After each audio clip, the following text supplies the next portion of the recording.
Hi, second graders. So this week is the week before Halloween. So I thought we could do something kind of spooky or scary for our lesson this week. So I'm going to read you a story first. And this story is called In the Hall of the Mountain King. Now, this is a really old story, and there was a composer named Edvard Grieg. And Edvard Grieg decided to write music to help tell the story of Into the Hall of the Mountain King. Excuse me, not In the Hall of the Mountain King. Peer Gynt is what I meant to say. Peer Gynt is the main character in this story. This is just a part of the story, but Mr. Grieg took that and he made a whole musical out of it. So it tells a story with acting and songs and an orchestra on a stage with costumes. Well, Peer was kind of a naughty boy. He was sneaky and he kind of didn't always listen to his mom. And he ended up getting himself into trouble because he wandered off and he ended up going into the Hall of the Mountain King. And you'll have to see what the Mountain King actually is. It's not a person, it's a creature. And after this read aloud, we're going to go back and we're going to make some music with one of the most famous songs from Peer Gynt, which is actually In the Hall of the Mountain King. So here's our story version. In the Hall of the Mountain King by Megan Endicott and illustrated by Heather Colbeck.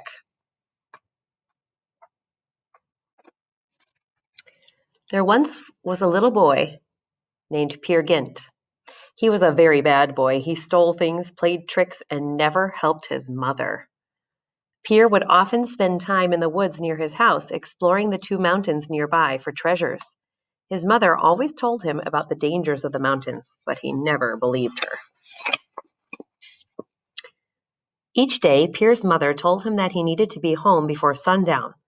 As he ran out of the door, his mother would always yell, "Please stay away from any strange areas and be home before dark." As luck would have it, Peer usually made it home just in time, so she wasn't worried. Peer explored the two mountains and did not find anything. He sat down by a pine tree and dozed off for a few minutes. He wasn't asleep for very long when he was startled by a bird chirping in a nest just above his head. Noticing that it was getting dark, Peer thought about going home. He suddenly noticed a very tall mountain in the distance. He had never seen this magnificent mountain before, but just knew there was something special about it. The sun was setting and the sky grew darker, but this didn't stop Peer as he headed toward this strange new mountain. I wonder what's inside. Peer finally reached the bottom of the mountain just as night fell across the valley. He looked back toward his house once more and remembered what his mother had told him, but decided to keep going. He looked up to the top of the mountain and noticed a small opening halfway up the mountain. Perhaps it was a cave. There's his mom. I wonder what she's thinking.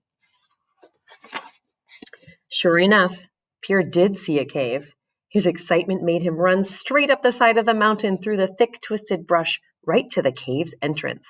He found himself excitedly peeking inside. It appeared to be safe, so he walked in. Would you have walked into this cave, not knowing what's inside?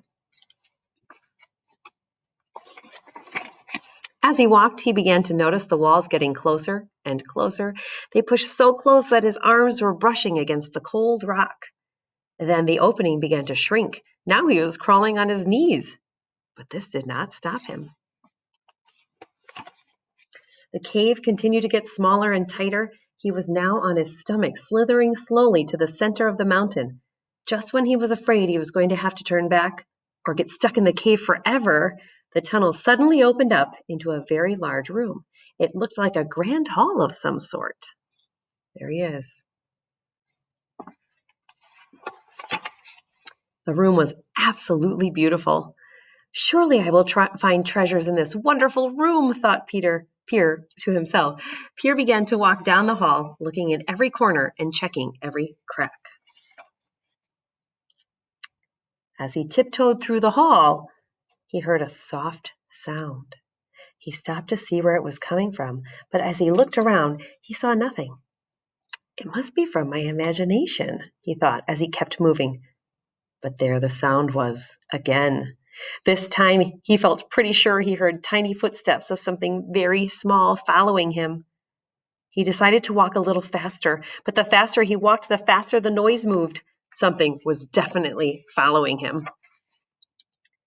He slowly looked toward the sound and saw little beady eyes staring at him from the shadows. The longer he looked, the more eyes he saw. There were millions. Pierre was not going to stand around and find out what was watching him. He sprinted down the hall. The faster he ran, the faster the eyes moved. The small creatures were right behind him. All of a sudden, Pierre tripped and fell over one of his untied shoelaces. The small creatures jumped on him. They were all over him. They were trolls.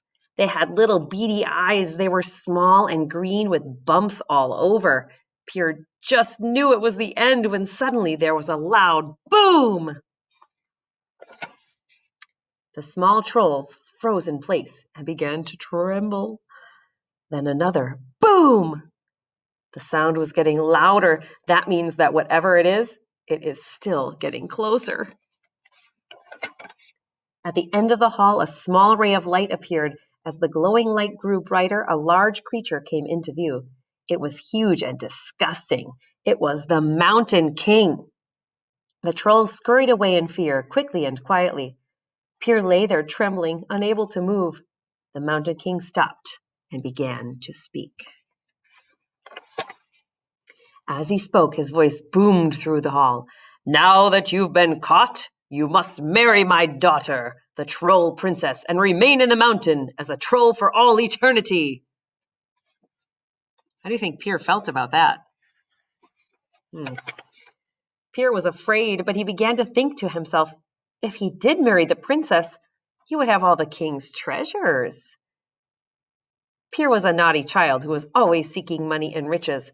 Now it would be his. How bad could it be, thought Pierre to himself.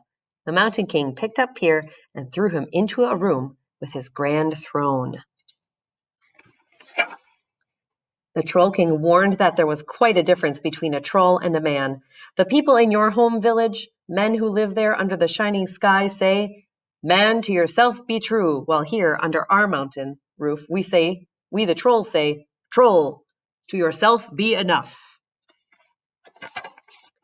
Then the Mountain King explained to Pierre that if he chose to marry the princess and become a troll, he would have to grow a tail and would not see the light of day for the rest of his life. Last but not least, his eyes would be changed to see the world as a troll does. Pierre began to tremble. He was about to become a troll, and he decided he did not like it at all. He looked at the Troll King and yelled, "No!" Angry with Pierre's decision, the king ordered the troll children to capture him. Pierre ran out of the room and down the hall. As he ran, the trolls were jumping on him and trying to hold him down, while other trolls blocked his path with rocks. Pierre found 2 doors and tried to open them. Locked. He ran around and found 2 more doors. Locked. He saw a ray of sunlight coming from a crack in the wall. Could it be a way out?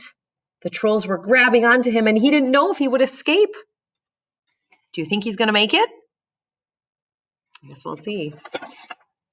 The trolls grabbed Pierre and began dragging him back to the Mountain King. He pleaded, "Help! Mother, help!" Suddenly, off in the distance, he heard the ringing of his hometown church bells. Instantly, the troll hall began to shake and rumble. The troll children couldn't hang on to Pierre. He wiggled his way out of their grasp and began to run. He squeezed his way through the crack in the wall. Just as he made it through to the other side, the troll hall collapsed and crumbled. Shaking and scared, Pierre ran home as fast as he could, knowing his mother would be there to protect him. He threw open the door and jumped into his mother's arms, hugging her tightly. He told her he would never disobey her again and was sorry for all the bad things he had done. His mother smiled. Sorry, I was pushing the book to the other side.